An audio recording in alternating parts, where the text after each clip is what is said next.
It is hard to tell when we'll be able to go back to a live concert or even enjoy a night at a movie theater. So many of those have now closed down. While artists and musicians are struggling, music venues nationwide are on the brink of collapse. New this morning, Chris Conti shows us an effort to try to keep the curtains there from permanently closing. It courses through the veins.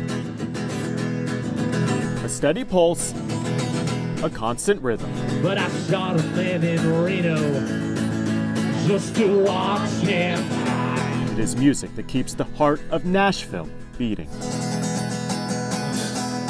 But what happens when the song stops? We've been closed north of 6 months now. Everybody's out of money. Chris Cobb hates the silence.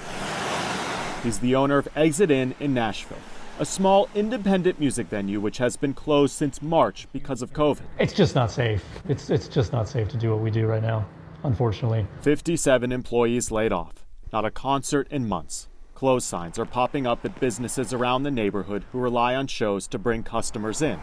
Chris Cobb knows he's next. Once the money's gone, we close, and we just get closer every day. From Sheryl Crow to Billy Joel to Jimmy Buffett, all have at one time graced this stage.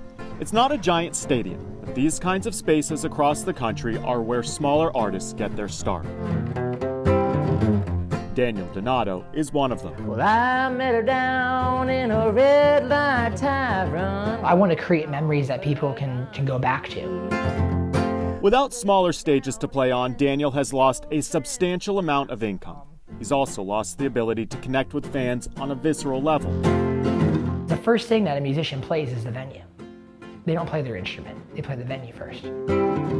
By the end of the year, live performance venues are expected to lose about $9 billion on ticket sales alone, which is why so many of them are so desperate for some kind of federal help. It's an existential crisis. Audrey Fisher is with the newly created National Independent Venue Association. Independent businesses have never had to ask for help before. The National Independent Venue Association represents 2,800 independent performing venues around the country.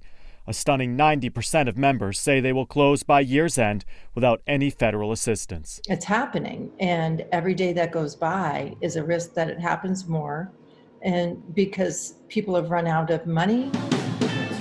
In recent months, the group has created the Save Our Stages Act, a $10 billion grant program for independent venues with bipartisan support. All they need is a vote in Congress. We're on the edge of a cliff with a huge number of venues right there at the edge, and they're about to go over, and they won't come back. And it's not just about the jobs. It's about the music we'll never hear. Loving while the world goes round. It's hard to think about American music without this network of independent music venues that have existed in this country for decades now. American music as we know it would not exist. And I'm afraid that that's what we're about to learn the hard way, is that it can't continue to exist as we've known it when these venues all go away.